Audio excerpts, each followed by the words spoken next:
Vautreau avec Alpha Baldé, tout à l'heure avec Ali Benarbia, qui nous parlera de la Coupe du Monde au Qatar, sujet d'actualité. Il connaît bien le Qatar. S'il en est, il connaît bien, il y a joué. Ali, il sera avec nous tout à l'heure.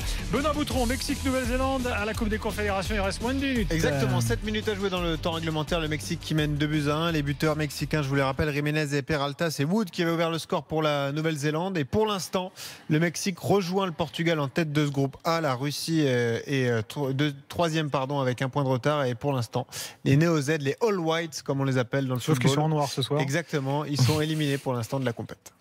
Il y a d'autres matchs ce soir. Sachez qu'il y a les matchs de l'Euro Espoir. Cet après-midi, la République tchèque a battu l'Italie 3-1. Actuellement, c'est la mi-temps entre l'Allemagne et le Danemark. Il y a 0-0 à la mi-temps. Et puis le match de barrage en Espagne pour la montée en Liga entre Tenerife et Retafe. C'est le match aller. Tenerife mène 1-0. On est quasiment à la mi-temps. Mbappé à Paris. Florent Gautreau veut en parler. Jingle. Que ce soit pour l'épilation, pour le naturisme ou pour les tirages au sort, nous sommes pour l'intégrale. Nous t'écoutons, cher ami. Oui, alors je voulais lier ça en fait à l'affaire Verratti. Vous allez comprendre pourquoi. Je me suis fait la réflexion, je me suis dit tiens maintenant, plutôt que de dire, j'entends partout, Verratti est un naze, Nasser n'a pas les épaules, finalement personne n'arrive à se sortir de ce guêpier. Et c'est un piège en fait pour Nasser El Khelaifi, un piège qu'il a lui-même créé par, on va dire, j'ai dit les dirigeants parisiens, on va dire qu'ils ont créé par leur inconséquence, par leur manque d'autorité, par leur manque de structure, tout simplement, parce que ça revient aussi à ça, parce que s'il y avait eu un directeur sportif fort, ce serait pas arrivé. Donc maintenant que c'est fait, parce que maintenant on dit il faut faire ci, il faut faire ça, moi je pense que maintenant c'est trop tard. Le mal est fait, c'est-à-dire que si tu le gardes, tu le revalorises, les gars vont dire il suffit de faire comme Verratti tous les ans et puis on va être revalorisé. Si tu le perds comme ça, si tu le vends et que tu fais rien, on va dire que c'est une grosse perte pour le PSG et qu'ils n'ont pas su gérer le dossier. Donc je dis, maintenant que Verratti en est là, il faut lui faire aussi comprendre que, en gros, il n'est pas irremplaçable et qu'il n'a pas montré non plus dans sa période récente qu'il était irremplaçable. Il faut le vendre cher. Parce que là, pour le coup, évidemment, tu ne vas pas en plus te faire avoir sur le prix. Et en revanche, derrière, et ça n'est pas lié économiquement, ce que je veux dire, c'est pas parce que tu vends Verratti que tu dois faire un gros transfert.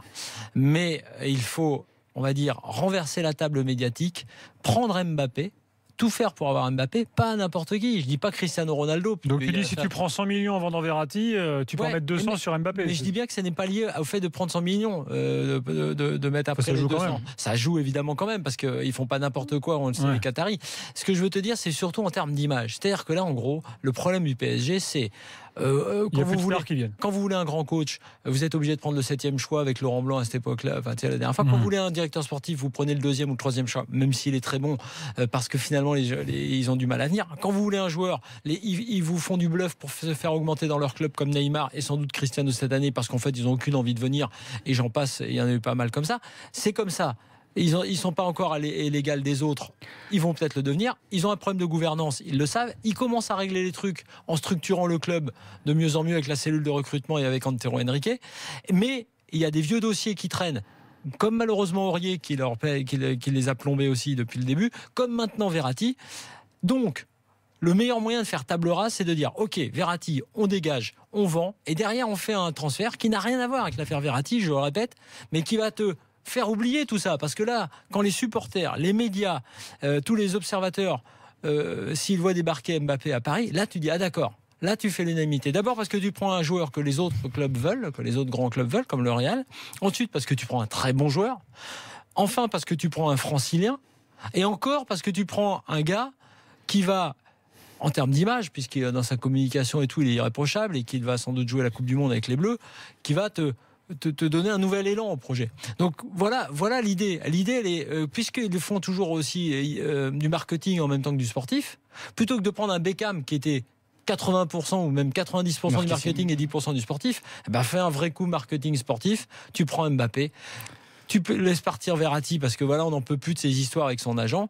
Et voilà, je te le dis, dans Manuel Coach, il y avait des avis différents, et notamment dans Team Dugas également, on a eu un débat parce que ce soit coach Courbis ou Christophe Dugarry, eux ils sont pour une sévérité en disant tu le gardes, tu le mets en CFA. Oui, j'entendais Roland dire capitaine de la CFA. Voilà. Bon, peut-être. Moi je ne dis pas que j'ai raison, mais je dis juste. Moi je suis sur ta ligne sur Verratti. Dans ma tête, c'est sortons surtout du guêpier. Parce que sinon, ce dossier-là, on va en reparler après. On a beau dire le mettre en CFA. Eh ben oui, quand il sera en CFA, on va en reparler. On va faire des dossiers entiers parce qu'il est en CFA, si c'est le cas. Donc, sortons du guêpier, mais par le haut, avec un gros transfert. Avant d'accueillir Alexandre au 32-16, Alpha, est-ce que tu es d'accord avec Florent ? Sur la ligne de Verratti, je suis obligé d'être d'accord avec lui. Il faut, à un moment donné, je pense qu'il faut privilégier l'institution parce que tous ces grands clubs-là et que le PSG rêve d'atteindre, que ce soit dans la gloire sportive ou dans la gloire de renommée dans le monde du football, c'est des institutions, que ce soit le Real, la Juve, le Bayern. Donc moi je pense que Verratti dans ce genre de club-là n'aurait jamais fait ce qu'il a fait là. Voilà, son agent n'aurait pas parlé, on en a déjà parlé, donc on va pas rester sur Verratti. Mais sur le cas Mbappé où je suis pas d'accord et je suis très surpris que Florent ait un avis comme ça, mettre du all-in sur un jeune comme Mbappé, même si le Real veut se l'arracher, je ne sais pas. Est-ce que ça va sauver l'image de la gestion du PSG? Alors moi je t'explique un petit peu comment les gens vont le voir un petit peu. Vous êtes incapable de prendre Cristiano Ronaldo, vous êtes incapable de prendre Neymar, vous allez forcément tout mettre sur un gamin dont on n'est pas sûr que le Real l'aurait acheté à ce prix-là. Ça, c'est une première des choses, forcément. Deuxième des choses, est-ce que tu es sûr que ce gamin-là réussit sa première année au PSG? Est-ce que le PSG aujourd'hui, dans sa dynamique, ça fait 4-3 ans qu'il vise à atteindre les demi-finales, est-ce que c'est un Mbappé qui va te faire passer cette étape-là? Même si à Monaco, il a été très important offensivement, on sait quand même qu'ils ont des tauliers, ils ont quand même des joueurs très complémentaires dans cette équipe-là et qui ont fait que l'équipe en est venue là, c'est-à-dire Bakayoko, on a le gardien Subasic, on a Falcao, donc voilà, il y a quand même un effectif qui est là. Alors qu'au PSG, est-ce que ce jeune-là, si tu l'achètes à ce prix-là, dans le vestiaire, c'est comment le regard sur ce jeune-là? Est-ce que la Coupe du Monde, il va jouer titulaire avec la France? C'est pas la star que veut le PSG aujourd'hui. Donc si tu mets tout en all-in, comme on le dit et comme tu l'as si bien dit, sur Kylian Mbappé, tu vas pas arrêter ton transfert là. Donc tu seras obligé encore de mettre un gros chèque sur un autre joueur d'expérience qui va...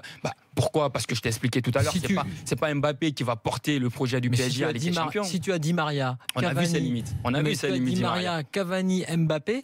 Et si tu veux, regarde ce que disait Nasser El-Khelaifi dans les interviews il y a quelques années en disant on va chercher nous le futur Messi. Tu es plus dans la logique qu'il a développée au début en ayant Mbappé, c'était le projet originel. Prenant des joueurs comme ça, je pense qu'il a comme Di Maria d'ailleurs, ça a raison. Son projet c'était plus de former, c'était plus de trouver des gamins qu'ils allaient former pour devenir. Il est bondi. Ils l'ont pas formé, ils le récupèrent. Ils l'ont raté. Est-ce que tu penses que Kylian Mbappé, ça on peut pas le lire dans l'avenir, mais est-ce que tu penses que Kylian en venant au PSG, s'il explose une, 2 saisons, il va vouloir rester au PSG forcément ad vitam aeternam pour devenir le futur Messi? Non, ça tu n'as pas la réponse, je n'ai pas la réponse. Ils l'ont pas formé, donc il y aura pas cet amour du maillot là, cet amour du club là. Donc aujourd'hui, moi je te dis comment les supporters parisiens et comment les observateurs vont voir ce transfert là. Si tu mets une telle somme d'argent sur Kylian, c'est déjà parier sur l'avenir, donc c'est risquer beaucoup sur ce jeune là. Et deuxièmement, c'est de montrer au monde du football européen que voilà, je suis incapable de prendre des grands joueurs qui vont me permettre de franchir ce palier en Europe. Voilà, je me rabats sur un petit jeune en espérant que voilà, il va me faire des miracles la saison prochaine. Prenons l'avis d'Alexandre au 32-16 qui est supporter parisien. Salut Alexandre. Salut les gars, comment ils vont les gars? Je t'arrête parce qu'il y a baston général entre les Mexicains et les Néo-Zélandais. C'est le temps additionnel effectivement et là début de bagarre générale entre la Nouvelle-Zélande et le Mexique. Là ça envoie, c'est pas du front contre front. Non, mais ils sont comme les rugbyman, les Néo-Zélandais, ils ont pas peur face aux Mexicains. On va vous raconter pourquoi. Tu vois que c'est pas une sous-compétition la Coupe des Confédérations. Je l'avais anticipé, Gilbert est témoin et Alpha, je leur ai dit ça va mal finir et je trouve que l'arbitre a été trop laxiste. Ouais, il essaie trop. Mais là, ce qui s'est passé en fait, c'est qu'on rappelle que le Mexique mène 2-1 face à la Nouvelle-Zélande. On est dans le temps additionnel, peut-être le dernier contre pour les Néo-Zélandais. Et il y a un Mexicain qui retient le joueur néo-zélandais par le maillot. C'est vraiment un acte d'anti-jeu et du coup, ça fait péter. Il y a eu une barre transversale pour la Nouvelle-Zélande il y a quelques minutes. Effectivement, ils auraient pu revenir. Barre transversale, la frappe de Thompson. Il n'y a pas un carton là, l'arbitre là, avec Vincent Général. Il y a un carton jaune au capitaine Reyes, le capitaine mexicain qui a fait ça. Pour l'instant, c'est tout. Bon, d'accord. Un arbitre gambien d'ailleurs, un arbitre africain sur ce match. Il y a des arbitres qui représentent tous les continents évidemment sur la Coupe des Confédérations. Bon, et on en reste à 2-1 pour le Mexique. Il reste 2 minutes dans le temps additionnel. On se serait cru au rugby avec une bagarre générale. Bon, Alexandre, t'es toujours là. Revenons à Mbappé au PSG. Je pense que dans son championnat, cet arbitre Gilbert, ça laisse beaucoup jouer, donc c'est normal un peu quoi. Bon, voilà. Oui, on t'écoute Alexandre. Alors déjà bonsoir les gars, bonsoir Laurent, bonsoir Gilbert et bonsoir Alpha. La question en fait je suis pris de court parce que c'est le standard qui m'a appelé et c'est quoi la question exacte? Est-ce qu'il faut signer Mbappé à Paris ou pas? C'est ça? Est-ce que tu es prêt à tout craquer ta tirelire sur Mbappé? Ou est-ce que D'accord, ok. Alors, j'aimerais avoir d'autres infos. Qu'est-ce que tu appelles tout craquer? C'est-à-dire mettre le paxon, quoi. L'avoir absolument, c'est ce que demande Florent. Si tu me demandes pour l'avoir, il faut mettre plus de 100 millions, je te réponds tout de suite que j'en veux pas. Parce que moi, je suis plus sur la tendance à Alpha. Dans le sens où sans parler d'institution, de toute façon, moi je suis désolé que quand on est un joueur comme Cristiano, Neymar, quel est l'intérêt d'aller à Paris, même si c'est pour l'argent? À part ça, il n'y en a pas. Donc déjà, l'histoire, on ne peut pas l'acheter. On ne peut pas revenir en arrière. Donc déjà, au niveau de ça, l'attractivité qu'on a, nous, le PSG, notre club, il n'a même pas 50 ans d'histoire. On ne peut même pas être dans la même cour que le Bayern ou ces clubs-là. Et après, pour revenir à Mbappé, ce qui est incroyable, j'en parlais cet après-midi avec un ami, je me disais, mais à combien il va partir, en fait, ce mec-là, s'il part? Parce que j'ai l'impression qu'en fait, depuis le transfert de Bale au Real Madrid, les transferts sont devenus carrément fous. On a banalisé la performance. Et on trouve ça logique de mettre des sommes astronomiques pour des joueurs qui n'ont strictement rien prouvé. On mise que sur du potentiel. Globalement, je te rejoins là-dessus, mais enfin, le potentiel d'Mbappé, pour pas le voir, il faut quand même être aveugle. D'accord, Gilbert. Alors, ok, on le voit tous, le potentiel d'Mbappé. Mais donc, toi, tu estimes qu'il faut mettre, pour un mec comme ça, en plus, quand Florent me fait rire, parce que quand il dit, oui, le Nasser, il avait dit qu'on cherchait le nouveau Messi. Je te rappelle, Florent, que Mbappé, si je me trompe pas, il est passé dans le centre de formation de Paris, puis qu'on l'a pas pris. Et 2 fois, si je me trompe pas. Donc, tu vois, moi, je veux bien, mais dans ce cas-là, ça faut se poser les bonnes questions aussi. Pourquoi, à l'époque, on aurait pu l'avoir? En plus, le mec, il est originaire de Paris et on l'a pas eu, quoi, tu vois. Donc, moi, mettre plus de 100 millions d'euros pour un mec qui a fait 6 mois, certes, il a du potentiel, mais si demain, il se fait des croisés, qui te dit qu'il repartira de pompier? Ah bah moi, ça. Oui. Mais moi, il y a aucun. Moi, je suis désolé, mais aucune certitude. Si ma tante en avait, on l'appellerait mon oncle. Non mais d'accord, si tu veux Flo, mais non mais ce que je veux te dire, c'est clairement, tu crois quoi toi demain, il a le choix déjà le gamin entre le Real et Paris et les deux mettre 100 millions, tu crois qu'il va choisir qui? Forcément le Real quoi. Voilà, ça se pose pas la question. Voilà pourquoi on n'arrive pas aussi à attirer des joueurs, tu vois. Moi je te dis, pour plus de 100 millions, j'en veux pas Mbappé. Non, moi je pense même que c'est le message que Paris envoie. C'est même pas Mbappé qui choisit. Enfin, forcément, on sait que le gamin, si c'est à lui de choisir, il choisit forcément le club qui sera beaucoup plus peut-être prendre de lui donner des titres comme le Real Madrid. Mais c'est le message que va envoyer le PSG. C'est-à-dire que c'est une équipe qui répète à tout va depuis un moment, qui a mis la pression sur Carlo, qui est parti, dont on connaît l'organisation, qui est complètement nul et voilà, il faut le dire. Mais c'est le message que excuse-moi, mais c'est le message que tu vas envoyer. C'est que depuis des années, tu es en train de chercher ce crack-là. On a vu Zlatan qui est parti, on voit tous ces grands noms qui partent, et tu vas aller miser sur Mbappé pour essayer de gagner la Ligue des Champions. C'est que tu envoies quel genre de message? C'est que tu dis à tout le monde, ok, je revois mes ambitions à la baisse, je vais parier sur un petit, dans 4-5 ans encore, je vais gagner la Ligue des Champions. C'est que tu as déjà perdu 4-5 ans pour rien. Mais non, tu peux pas. Et moi, je rajouterai un truc. Comment on fait, les gars, la question que je vous pose à vous, après je vous laisserai tranquille, c'est comment on fait si demain, là, la saison commence au mois d'août donc, et on va dire que tiens, prenons un club, je sais pas, Monaco, Lyon, Paris, pas Paris en fait, ou un autre jeune français, bonne tête, qui passe bien, qui sourit bien, le même profil que Mbappé dans la mentalité, mais qui joue à un poste autre, et que toute la presse va s'enflammer. Oh, c'est le futur machin, à comparaison par exemple avec nos plus grands latéraux français qu'il y a eu du moment, quoi.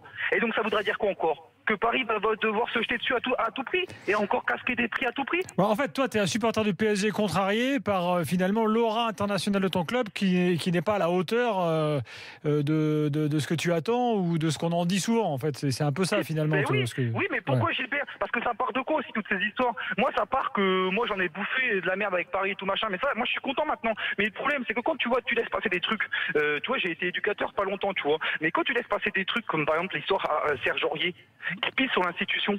Comment tu veux, toi, derrière, le mercredi, à tes gamins qui disent « Oh, t'as vu ce qu'il a fait, Serge ?» Et puis quand tu fais une remarque au gamin et qui dit « Moi, je m'en bats les couilles et tout machin », comment après tu vas être crédible? Ah bah ça, on a eu des débats enflammés dans l'after à ce propos, Alexandre. D'ailleurs, Ablablacar te rejoint sur le hashtag RMC Live. Il dit l'image du PSG, c'est le 6-0, c'est Aurier. Mbappé ne veut pas venir, donc l'idée de Florent était réaliste, dit-il. Alors il y en a beaucoup qui se vont dans le sens inverse et qui se vont dans le sens de Florent. Donc là, c'est vraiment une question qui est partagée. Eric qui dit par exemple tous ces gens qui se tranchent les veines parce que Verratti est ambitieux devraient d'urgence sortir de l'enfance. Et je suis parisien. Parisien, dit-il. Verratti ne l'ouvrirait jamais au Barça ou au Real, justement parce que c'est des clubs qui ont un statut que le PSG n'a pas, dit-il. Donc voilà. Et puis Yves Play qui nous dit Paris doit d'abord reconstruire son équipe avant de recruter un crack, 3 latéraux, 1 ou 2 milieux et un attaquant type Sanchez avant de penser à Mbappé. Le temps additionnel de Mexique-Nouvelle-Zélande rapidement, Benoît Boutron. Et le Mexique qui mène toujours 2-1 et encore une mauvaise pub pour l'arbitrage vidéo. Vous avez vu, ça a duré 5 minutes. L'arbitre a voulu revoir la bagarre générale et il a mis 3 cartons jaunes. Du coup, on est encore à 7 minutes d'arrêt de jeu et ça ressemble à rien cette fin de partie entre le Mexique et la Nouvelle-Zélande. Les Mexicains tiennent le ballon et devraient s'imposer a priori face à la Nouvelle-Zélande et rejoindre le Portugal en tête de ce groupe A. Bon, il y a eu l'histoire de la vidéo l'autre jour avec le Cameroun. C'était magnifique. Alors il y en a qui disent que c'était très bien jugé. Moi j'estime qu'il a tout fait à l'envers. Mais bon, après. Complètement. Florent, merci. Ciao les gars. Tu reviens quand ? Vendredi. D'ailleurs, vendredi, c'est Gautreau. Ouais, fais ton mercato, on continuera aussi l'aventure. Bah, vous avez bien raison. Dans quelques instants, Libé Herbien nous rejoint. Il veut parler de la Coupe du Monde de Qatar. Alpha veut parler de Lille avec plein d'infos aujourd'hui. On parlera également de l'AC Ajaccio, relégué ce soir par la DNCG. Bref, toute l'actu de la Ligue 1 et de nos clubs français. Enfin, tu diras, l'AC Ajaccio, c'est plus de la Ligue 1. Mais toute l'actu de nos clubs français dans quelques instants. Et les chapeaux à 23h. Chapeau des gardiens de but. À tout de suite.